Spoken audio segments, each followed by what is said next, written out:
राहुल गांधींच्या वक्तव्याचा शिवसेना शिंदे गटाकडून तीव्र निषेध. काँग्रेस नेते राहुल गांधी यांनी आरक्षणावर दिलेल्या वक्तव्यावर शिवसेना शिंदे गटाच्या महिला पदाधिकारी आणि कार्यकर्त्यांनी तीव्र प्रतिक्रिया दिली आहे. ठाण्याच्या कोट नाका येथील डॉक्टर बाबासाहेब आंबेडकर पुतळ्याजवळ आयोजित करण्यात आलेल्या निषेध आंदोलनात राहुल गांधी यांच्या प्रतिकात्मक पुतळ्याला जोडे मारून आणि नंतर त्याचे दहन करून आपला रोष व्यक्त करण्यात आला. या घटनेनंतर जोरदार घोषणाबाजी करत शिवसेना महिला कार्यकर्त्यांनी राहुल गांधी यांच्या विधानाचा निषेध नोंदवला. शिवसेना शिंदे गटाच्या महिला नेत्यांनी असे सांगितले की राहुल गांधी यांनी आरक्षणासारख्या गंभीर मुद्द्यावर बेताल वक्तव्य करून देशातील आरक्षण समर्थक जनतेच्या भावना दुखावल्या आहेत. अशा वक्तव्यामुळे समाजात संभ्रम निर्माण होऊ शकतो आणि हा काँग्रेसच्या नेतृत्वाचा असंवेदनशीलतेचा नमुना असल्याचेही त्यांनी म्हटले आहे. शिवसेना शिंदे गटाच्या या आंदोलनाला जनतेचा मोठा पाठिंबा मिळत असल्याचे दिसून येत आहे.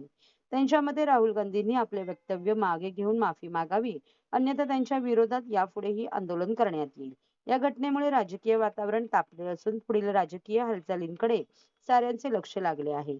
यावेळी शिवसेना ठाणे विधानसभा क्षेत्र प्रमुख हेमंत पवार, शिवसेना शिंदे गटाचे प्रवक्ते राहुल लोंढे, माजी नगरसेवक राम रेपाळे, एकनाथ भोईर, उमेश पाटील, सुधीर कोकाटे, प्रकाश शिंदे व इतर मान्यवर पदाधिकारी, कार्यकर्ते, महिला आघाडी, शिवसैनिक यावेळी मोठ्या संख्येने उपस्थित होते.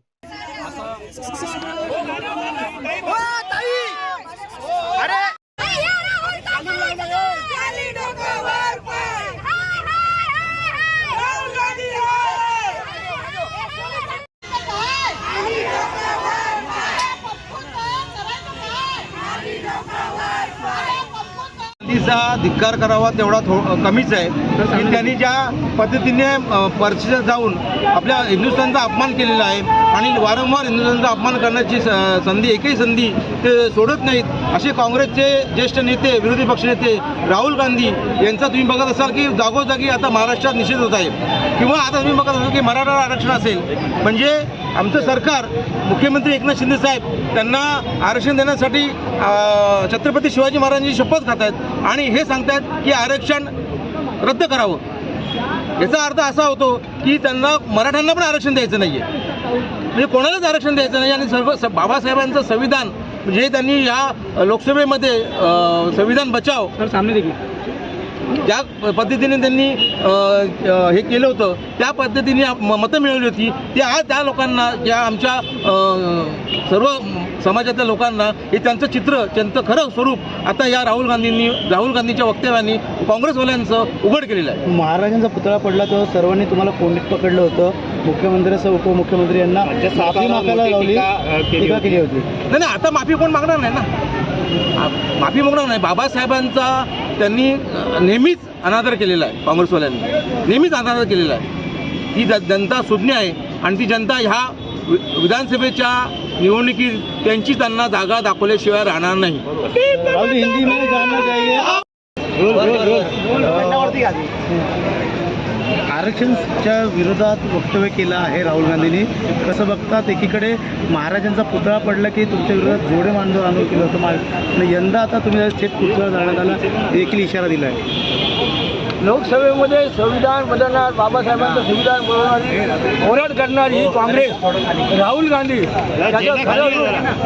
त्यांचं खरं रूप आता जनतेसमोर, या देशासमोर आलेलं आहे. नेहमी परदेशात जायचं आणि देशाचा अपमान करायचा, हे वारंवार आम्ही सहन करून घेणार नाही.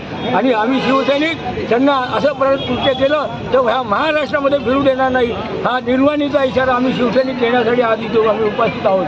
तुम्ही नेहमी जाता आमच्या हिंदुस्थानचा अपमान करता. तुम्हाला सरकार विरुद्ध जे बोलायचं, या देशामध्ये बोलण्याची तुमची हिंमत नाही का? तुम्ही त्यासाठी तुम्हाला परदेशात जावं लागतं आणि आपल्या हिंदुस्थानचा अपमान करता. परत पुन्हा हे आम्ही सहन करून घेणार नाही आहे. आणि बाबासाहेबांचं संविधान बदलण्याचं काम पहिल्यांदा पण काँग्रेसने केलं आहे आणि आत्तासुद्धा खरं स्वरूप ह्या राहुल गांधीचं ह्या जनतेसमोर, देशासमोर आलेलं आहे. आणि खरं आरक्षण बदली कोण करत असेल तर राहुल गांधी आणि राहुल गांधींची काँग्रेस करते.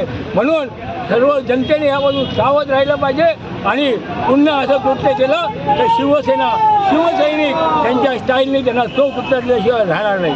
पवार साहेब, एकीकडे संविधान वाचवा, संविधान याच काँग्रेसवाल्यांनी धोका देऊन बाबासाहेबांना पराभूत केलं तेव्हाच बाबासाहेबांनी सांगितलं होतं की काँग्रेस हे जळतं घर आहे, तिकडे जाऊ नका.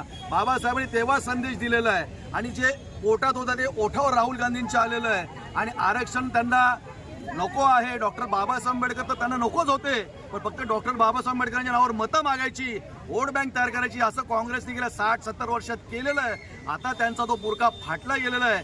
कुठल्या तरी बाहेरच्या देशात जाऊन, अमेरिकेत जाऊन डॉक्टर बाबासाहेब आंबेडकरांनी जे प्रचंड संघर्ष करून, कष्ट घेऊन हे जे संविधान तयार केलंय, देशामध्ये भारताचं संविधान, जगामध्ये भारताचं संविधान सर्वश्रेष्ठ समजलं जातं. संविधान बदलण्याचा घाट काँग्रेसवाले करतायत. आणि म्हणूनच बाबासाहेबांचं संविधान अमर आहे. जब तक सूरज चांद रहेगा, बाबासाहेब का संविधान रहेगा. हे मोदी सरकारने पण सांगितलेलं आहे. आमच्या महाराष्ट्र सरकारने, अर्थात मुख्यमंत्री एकनाथ शिंदे साहेबांनी वारंवार सांगितलेलं आहे की बाबासाहेबांच्या संविधानावर एक चहावाला देशाचा पंतप्रधान होऊ शकतो. बाबासाहेबांच्या संविधानावर एक रिक्षावाला या महाराष्ट्राचा मुख्यमंत्री होऊ शकतो. ही संविधानाची ताकद आहे. ते संविधान कोणीही बदलू शकत नाही. आणि मला वाटतं जर काँग्रेसने असा प्रयत्न केला तर भारतातली जनता रस्त्यावर उतरून या काँग्रेसला मुंहतोड जबाब दिल्याशिवाय राहणार नाही.